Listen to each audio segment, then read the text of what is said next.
हाँ जी, अपने प्यारे विद्यार्थियों, ਅੱਜ ਆਪਾਂ ਉਸ ਵਿਸ਼ੇ 'ਤੇ ਥੋੜ੍ਹੀ ਗੱਲਬਾਤ ਕਰਾਂਗੇ ਜਿਹੜੀ ਚੀਜ਼ ਤੁਹਾਨੂੰ ਔਨਲਾਈਨ ਨਹੀਂ ਅਵੇਲੇਬਲ ਹੋਣੀ। ਕਿਤੋਂ ਮੈਂ ਵੀ ਸਰਚ ਕਰ ਚੁੱਕਾ, ਕਿਤੋਂ ਨਹੀਂ ਮਿਲੀ ਅਤੇ ਮੈਨੂੰ ਸੀਗਾ ਤਾਂ ਹੀ ਵੀ ਜਿਹੜੀਆਂ ਚੀਜ਼ਾਂ ਮਿਲ ਰਹੀਆਂ ਉਹਨਾਂ ਨੂੰ ਦੁਬਾਰਾ ਦੁਬਾਰਾ ਪਾਉਣ ਦਾ ਕੋਈ ਫਾਇਦਾ ਨਹੀਂ ਗਾ। ਅਤੇ ਉਹ ਚੀਜ਼ਾਂ ਮੈਂ ਬੋਲ ਕੇ ਜਾਂ ਲਿਖ ਕੇ ਜਾਂ ਵੀਡੀਓ ਬਣਾ ਕੇ ਤੁਹਾਨੂੰ ਪਾਵਾਂ ਜਿਹੜੀਆਂ ਤੁਹਾਨੂੰ ਹੋਰ ਕਿਤੋਂ ਨਹੀਂ ਮਿਲਣੀਆਂ। ਤਾਂ ਅੱਜ ਆਪਾਂ ਜਿਹੜਾ ਹੈਗਾ, ਜਦੋਂ ਆਪਾਂ ਕਿਸੇ ਕਵੀ ਬਾਰੇ ਪੜ੍ਹਦੇ ਹਾਂ, ਪ੍ਰਸੰਗ ਵਿਆਖਿਆ, ਉਸ ਪ੍ਰਸ਼ਨ ਨੂੰ ਲਿਖਣਾ ਕਿਵੇਂ, ਆਪਾਂ ਪੇਪਰ ਦੇ ਵਿੱਚ ਅਟੈਂਪਟ ਕਿਵੇਂ ਕਰਨਾ, ਇਹਦੇ ਬਾਰੇ ਆਪਾਂ ਅੱਜ ਗੱਲ ਕਰਾਂਗੇ। ਤਾਂ ਜਿਸ ਤਰ੍ਹਾਂ ਆਪਾਂ ਜਾਣਦੇ ਹਾਂ ਕਿ ਪਹਿਲਾਂ ਆਪਾਂ ਲਿਖਦੇ ਹਾਂ ਪ੍ਰਸੰਗ। ਪ੍ਰਸੰਗ ਦਾ ਮਤਲਬ ਹੁੰਦਾ ਰੈਫਰੈਂਸ, ਵੀ ਜਿਹੜੀ ਚੀਜ਼ ਤੁਹਾਡੇ ਸਾਹਮਣੇ ਆ ਇਹ ਆਈ ਕਿੱਥੋਂ ਆ, ਕਿੱਥੋਂ ਲਈ ਗਈ ਆ, ਇਹਨੂੰ ਕਿਹਨੇ ਲਿਖਿਆ ਵਾ, ਇਹਦਾ ਕਵਿਤਾ ਦਾ ਨਾਂ ਕੀ ਆ। ਜਸਟ ਰੈਫਰੈਂਸ ਦੇਣਾ ਹੁੰਦਾ। ਇਹਦੇ ਵਿੱਚ 3 ਨਾਮ ਅਸੀਂ ਦੱਸਣੇ ਹੁੰਦੇ ਆ। ਪਹਿਲਾ ਨਾਮ ਕਿਤਾਬ ਦਾ, ਵੀ ਕਿਸ ਕਿਤਾਬ 'ਚੋਂ ਲਈ ਗਈ ਇਹ ਕਵਿਤਾ।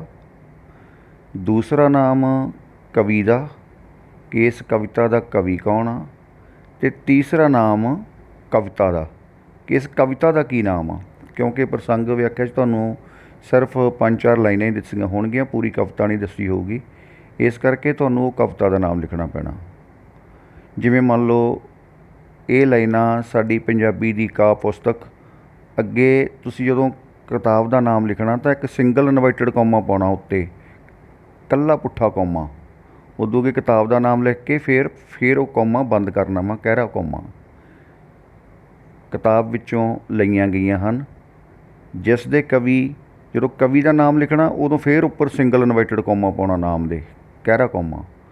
ਪੂਰਾ ਨਾਮ ਲਿਖ ਕੇ ਨਾਮ ਤੋਂ ਬਾਅਦ ਫਿਰ ਉਹ ਸਿੰਗਲ ਕੌਮਾ ਬੰਦ ਕਰ ਦੇਣਾ।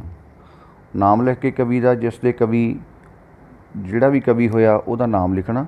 ਉਸ ਤੋਂ ਅੱਗੇ ਅਤੇ ਇਸ ਕਵਿਤਾ ਦਾ ਨਾਮ, ਜਦੋਂ ਕਵਿਤਾ ਦਾ ਨਾਮ ਲਿਖੋਗੇ ਉਦੋਂ ਫਿਰ ਸਿੰਗਲ ਇਨਵਰਟਡ ਕੌਮਾ ਪਾਉਣਾ, ਗਹਿਰਾ ਕੌਮਾ ਉੱਪਰ ਇੱਕ, ਅਤੇ ਕਵਿਤਾ ਦਾ ਨਾਮ ਲਿਖ ਕੇ ਫਿਰ ਕੌਮਾ ਸਿੰਗਲ ਬੰਦ ਕਰਨਾ, ਗਹਿਰਾ ਕੌਮਾ ਬੰਦ ਕਰਨਾ। ਇਹ ਤਿੰਨੇ ਨਾਮ ਲਿਖਤੇ ਜਿਸ ਕਵਿਤਾ ਦਾ ਨਾਮ ਇਹ ਹੈ। ਉਸ ਤੋਂ ਅੱਗੇ ਮਤਲਬ ਇੱਕ ਤਾਂ ਹੁੰਦਾ ਚੀਜ਼ ਨੂੰ ਸਧਾਰਨ ਤੌਰ 'ਤੇ ਲਿਖ ਦੇਣਾ, ਇੱਕ ਹੁੰਦਾ ਨੰਬਰ ਲੈਣ ਵਾਸਤੇ ਉਹਨੂੰ ਵਧੀਆ ਢੰਗ ਨਾਲ ਲਿਖਣਾ। ਤਾਂ ਮੈਂ ਤੁਹਾਡੇ ਨਾਲ ਗੱਲ ਉਹੀ ਕਰ ਰਿਹਾ ਕਿ ਵਧੀਆ ਢੰਗ ਨਾਲ ਪੇਪਰ ਆਪਾਂ ਕਿਵੇਂ ਅਟੈਂਪਟ ਕਰਨਾ। ਤਾਂ ਉਹਦੇ 'ਚ ਇਹ ਹੈਗਾ ਕਿ ਤਿੰਨੇ ਨਾਮ ਲਿਖ ਕੇ ਉਦੋਂ ਅੱਗੇ ਤੁਸੀਂ ਪੈਰਾ ਚੇਂਜ ਕਰਨਾ। ਮੰਨ ਲਓ ਜਿਵੇਂ ਆਪਾਂ ਉਦਾਹਰਨ ਦੇ ਤੌਰ 'ਤੇ ਗੱਲ ਕਰੀਏ ਕਿ ਭਾਈ ਵੀਰ ਸਿੰਘ ਦੀ ਕਵਿਤਾ ਗੁਲਾਬ ਦਾ ਫੁੱਲ ਤੋੜਨ ਵਾਲੇ ਨੂੰ ਆ। ਤੁਸੀਂ ਇਹ ਤਿੰਨੇ ਨਾਮ ਲਿਖਤੇ, ਕਿਤਾਬ ਦਾ ਨਾਮ ਲਿਖਤਾ, ਭਾਈ ਵੀਰ ਸਿੰਘ ਦਾ ਨਾਮ ਲਿਖਤਾ, ਕਵਿਤਾ ਦਾ ਨਾਮ ਲਿਖਤਾ ਗੁਲਾਬ ਦਾ ਫੁੱਲ ਤੋੜਨ ਵਾਲੇ ਨੂੰ। ਉਸ ਤੋਂ ਅੱਗੇ ਪੈਰਾ ਚੇਂਜ ਕਰੋ। ਪੈਰਾ ਚੇਂਜ ਕਰਕੇ ਲਿਖੋ ਕਿ ਇਸ ਕਵਿਤਾ ਵਿੱਚ ਭਾਈ ਵੀਰ ਸਿੰਘ ਨੇ ਕੁਦਰਤ ਦਾ ਮਾਨਵੀਕਰਨ ਕੀਤਾ ਹੈ। ਮਾਨਵੀਕਰਨ ਕੀ ਹੁੰਦਾ ਕੁਦਰਤ ਦਾ, ਕਿ ਜਦੋਂ ਅਸੀਂ ਕੁਦਰਤ ਨੂੰ ਵੀ ਮਨੁੱਖ ਸਮਝ ਲਈਏ, ਉਹਦੇ ਨਾਲ ਇਸ ਤਰ੍ਹਾਂ ਗੱਲਾਂ ਕਰੀਏ ਜਿਵੇਂ ਕਿਸੇ ਮਨੁੱਖ ਨਾਲ ਗੱਲਾਂ ਕਰਦੇ ਹੁੰਦੇ ਹਾਂ, ਅਤੇ ਅਸੀਂ ਕਵਿਤਾ 'ਚ ਇੱਦਾਂ ਗੱਲਾਂ ਉਸ ਕੁਦਰਤ ਵੱਲੋਂ ਕਰਵਾਈਏ ਜਾਂ ਗੁਲਾਬ ਦੇ ਫੁੱਲ ਵੱਲੋਂ ਕਰਵਾਈਏ ਜਿਵੇਂ ਮਾਨਵ ਕਰਦੇ ਆ, ਮਨੁੱਖ ਕਰਦੇ ਆ।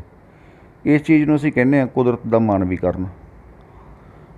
ਤਾਂ ਆਪਾਂ ਇਹ ਲਿਖ ਦੇਣਾ ਤੁਸੀਂ ਕਿ ਇਸ ਵਿੱਚ ਭਾਈ ਵੀਰ ਸਿੰਘ ਨੇ ਕੁਦਰਤ ਦਾ ਮਾਨਵੀਕਰਨ ਕੀਤਾ ਹੈ ਅਤੇ ਕੁਦਰਤ ਨੂੰ ਆਪਣੇ ਸ਼ੌਕ ਵਾਸਤੇ ਜਾਂ ਖਿਲਵਾੜ ਵਾਸਤੇ ਨਸ਼ਟ ਕਰਨ ਵਾਲਿਆਂ ਨੂੰ ਇੱਕ ਨਸੀਹਤ ਦਿੱਤੀ ਹੈ ਕਿ ਸਾਨੂੰ ਸਿਰਫ ਆਪਣੇ ਕੁਛ ਪਲ ਦੇ ਸ਼ੌਂਕ ਲਈ ਕੁਦਰਤ ਨੂੰ ਨਸ਼ਟ ਨਹੀਂ ਕਰਨਾ ਚਾਹੀਦਾ, ਸਗੋਂ ਕੁਦਰਤੀ ਨਿਆਮਤਾਂ ਜੋ ਸਾਨੂੰ ਮਿਲੀਆਂ ਹਨ ਉਹਨਾਂ ਨੂੰ ਸੰਭਾਲ ਕੇ ਰੱਖਣਾ ਚਾਹੀਦਾ। ਜੇ ਤੁਸੀਂ ਇੰਨਾ ਲਿਖ ਦੋਗੇ ਤਾਂ ਤੁਹਾਡਾ ਪਹਿਲਾ ਪ੍ਰਸ਼ਨ ਹੈ ਇਹ, ਤਾਂ ਤੁਹਾਡਾ ਇੱਕ ਇੰਪਰੈਸ਼ਨ ਬਿਲਡ ਹੋ ਜਾਊਗਾ, ਜਿਹਨੂੰ ਆਪਾਂ ਕਹਿੰਦੇ ਹਾਂ ਕਿ ਪ੍ਰਭਾਵ ਬਣ ਜਾਊਗਾ ਪੇਪਰ ਚੈੱਕ ਕਰਨ ਵਾਲੇ 'ਤੇ। ਕਿਉਂਕਿ first impression is last impression. ਤਾਂ ਤੁਸੀਂ ਜਦੋਂ ਉਹਨੂੰ ਪਹਿਲਾ ਕੁਐਸਚਨ ਹੀ ਤੁਹਾਡਾ ਦੇਖੂਗਾ, ਉਹਦੇ ਮਨ 'ਚ ਇੱਕ ਪ੍ਰਭਾਵ ਬਣਦਾ ਕਿ ਇਸ ਵਿਦਿਆਰਥੀ ਨੇ ਕਾਫੀ ਪੜ੍ਹਿਆ ਹੋਇਆ ਵਾ, ਇਹਨੂੰ ਆਉਂਦਾ ਵਾ। ਤਾਂ ਉਹ ਨੈਚੁਰਲੀ ਤੁਹਾਡੇ ਨਾਲ ਜਿਹੜਾ ਹੈਗਾ, ਇੱਕ ਜਿਵੇਂ ਇੰਟੈਲੀਜੈਂਟ ਬੱਚੇ ਦਾ ਪੇਪਰ ਚੈੱਕ ਕਰਦੇ ਆ ਉਸੇ ਤਰ੍ਹਾਂ ਹੀ ਬਿਹੇਵ ਕਰੂਗਾ, ਨੰਬਰ ਤੁਹਾਡੇ ਡੈਫੀਨੇਟਲੀ ਜ਼ਿਆਦਾ ਆਉਣਗੇ। ਤਾਂ ਅੱਗੇ ਹੁਣ ਆਪਾਂ ਗੱਲ ਕਰਦੇ ਹਾਂ ਮਤਲਬ ਵਿਆਖਿਆ। ਵਿਆਖਿਆ ਅਸੀਂ ਕਹਿੰਦੇ ਹਾਂ ਡਿਟੇਲ। ਉਹਦੇ 'ਚ ਹੁਣ ਉੱਪਰ ਆਪਾਂ ਰੈਫਰੈਂਸ ਤਾਂ ਦੇਤਾ, ਪ੍ਰਸੰਗ ਤਾਂ ਦੇਤਾ ਵੀ ਇਹ ਜਿਹੜੀ ਚੀਜ਼ ਸਾਡੇ ਸਾਹਮਣੇ ਆ ਲਾਈਨਾਂ, ਇਹ ਕਿਹਦੀਆਂ ਲਿਖੀਆਂ ਹੋਈਆਂ, ਕਿਹੜੀ ਕਿਤਾਬ 'ਚ ਆ, ਕਵਿਤਾ ਦਾ ਨਾਂ ਕੀ ਆ ਅਤੇ ਹੋਰ ਆ। ਤਾਂ ਉਸ ਤੋਂ ਅੱਗੇ ਅਸੀਂ ਡਿਟੇਲ ਵਿਆਖਿਆ ਦੇ ਵਿੱਚ ਅਸੀਂ ਉਹਨਾਂ ਲਾਈਨਾਂ ਦੀ ਵਿਆਖਿਆ ਕਰਨੀ ਆ। ਦੇਖੋ ਪ੍ਰਸੰਗ ਦੇ ਵਿੱਚ ਥੋੜ੍ਹੀ ਜਿਹੀ ਬਰੀਕੀ ਵਾਲੀ ਗੱਲ ਸਮਝਣ ਵਾਲੀ ਆ।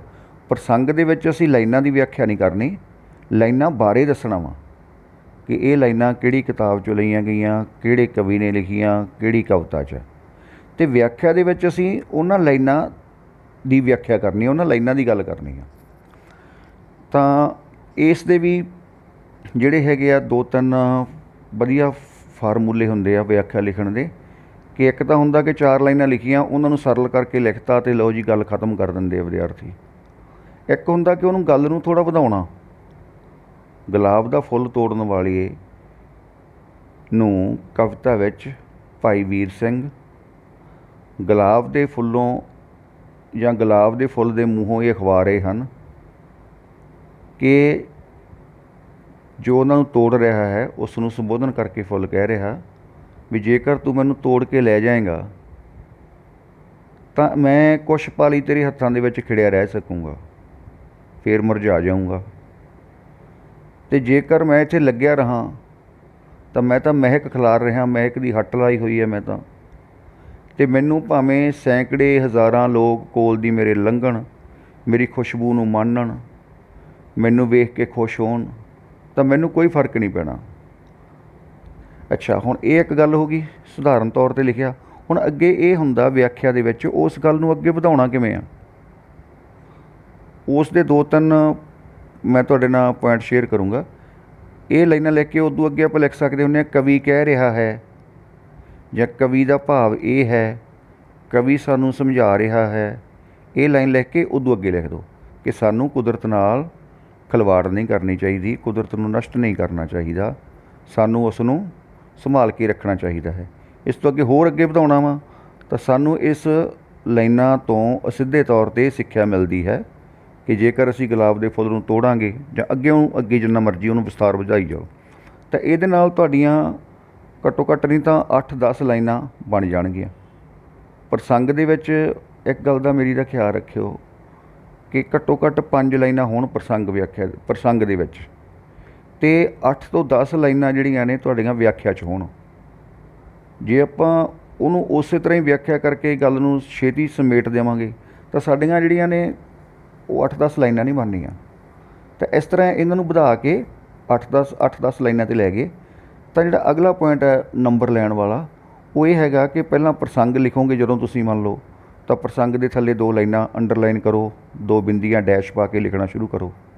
ਇੱਦਾਂ ਹੀ ਵਿਆਖਿਆ ਲਿਖੋਗੇ ਤਾਂ ਵਿਆਖਿਆ ਲਿਖ ਕੇ ਉਹਨੂੰ ਅੰਡਰਲਾਈਨ ਕਰੋ, 2 ਬਿੰਦੀਆਂ ਡੈਸ਼ ਲਿਖ ਕੇ ਲਿਖਣਾ ਸ਼ੁਰੂ ਕਰੋ। ਇਹ 2 ਲਿਖ ਕੇ ਤੀਜੀ ਚੀਜ਼ ਜਿਹੜੀ ਤੁਸੀਂ ਲਿਖਣੀ ਆ ਉਹ ਲਿਖਣੀ ਆ ਭਾਵ ਅਰਥ। ਭਾਵ ਅਰਥ ਇਹ ਹੁੰਦਾ ਕਿ ਇਹਦਾ ਜਿਹਨੂੰ ਅਸੀਂ ਕਹਿੰਦੇ ਹਾਂ ਕਿ ਸੈਂਟਰਲ ਆਈਡੀਆ ਵੀ ਇਹਨੂੰ ਅਸੀਂ ਦੂਸਰੇ ਪੱਖ ਤੋਂ ਕਹਿ ਸਕਦੇ ਹਾਂ, ਨਹੀਂ ਤਾਂ ਹੁੰਦਾ ਕਿ ਇਸ ਕਵਿਤਾ ਦਾ ਇਹਨਾਂ ਲਾਈਨਾਂ ਦਾ ਭਾਵ ਕੀ ਆ। ਤਾਂ ਭਾਵ ਦੇ ਵਿੱਚ ਅਸੀਂ ਲਿਖਣਾ ਤਾਂ ਉਹੀ ਕੁਛ ਹੁੰਦਾ ਵਾ ਜੋ ਉਹਦੇ ਸਾਹਮਣੇ ਆ, ਪਰ ਉਹਦੇ 'ਚ ਭਾਸ਼ਾ ਆਪਣੀ ਥੋੜ੍ਹੀ ਜਿਹੀ ਚੇਂਜ ਕਰ ਦੇਣੀ ਹੁੰਦੀ ਹੈ। ਤਾਂ ਇਹਦੇ ਵਿੱਚ ਇਹ ਹੈ ਤੁਸੀਂ ਲਿਖਣਾ ਹੋਵੇ ਤਾਂ ਭਾਵ ਅਰਥ ਉਹਦੇ 'ਚ ਲਿਖੋ ਕਿ ਭਾਵੇਂ ਕਵੀ ਸਿਰਫ ਗੁਲਾਬ ਦੇ ਫੁੱਲ ਰਾਹੀਂ ਸਾਨੂੰ ਕੁਦਰਤ ਨੂੰ ਸੰਭਾਲਣ ਦੀ ਗੱਲ ਦੱਸ ਰਿਹਾ ਹੈ, ਪਰ ਇਹਦੇ ਵਿੱਚ ਗੁਲਾਬ ਦੇ ਫੁੱਲ ਦੇ ਨਾਲ ਨਾਲ ਉਹ ਸਾਨੂੰ ਸਮੁੱਚੀ ਕਾਇਨਾਤ, ਸਮੁੱਚੀ ਕੁਦਰਤ, ਸਮੁੱਚੇ ਦਰਖਤ, ਪੌਣ ਪਾਣੀ ਜੋ ਹੈ, ਜੰਗਲ ਨੇ ਸਾਡੇ, ਦੂਸਰੇ ਕੁਦਰਤੀ ਸਾਧਨ ਨੇ, ਉਹ ਸਾਨੂੰ ਸਾਰਿਆਂ ਨੂੰ ਸੰਭਾਲਣ ਵੱਲ ਇਸ਼ਾਰਾ ਕਰ ਰਿਹਾ ਹੈ। ਬਸ, ਤਾਂ ਇਹ 3 ਹੈਡਿੰਗ ਬਣਨਗੇ ਤੁਹਾਡੇ। ਪਹਿਲਾ ਪ੍ਰਸੰਗ, ਦੂਸਰਾ ਵਿਆਖਿਆ, ਤੀਸਰਾ ਭਾਵ ਅਰਥ। ਜੇ ਤੁਸੀਂ ਪਹਿਲਾ ਪ੍ਰਸ਼ਨ ਇਸ ਤਰ੍ਹਾਂ ਕਰ ਜਾਂਦੇ ਹੋ ਤਾਂ ਡੈਫੀਨੇਟਲੀ ਤੁਹਾਡਾ ਇਹਦੇ ਨੰਬਰ ਵੀ ਜ਼ਿਆਦਾ ਆਉਣਗੇ ਅਤੇ ਤੁਹਾਡਾ ਬਾਕੀ ਪੇਪਰ 'ਤੇ ਹੀ ਪ੍ਰਭਾਵ ਬਣੂਗਾ, ਹੈ ਨਾ।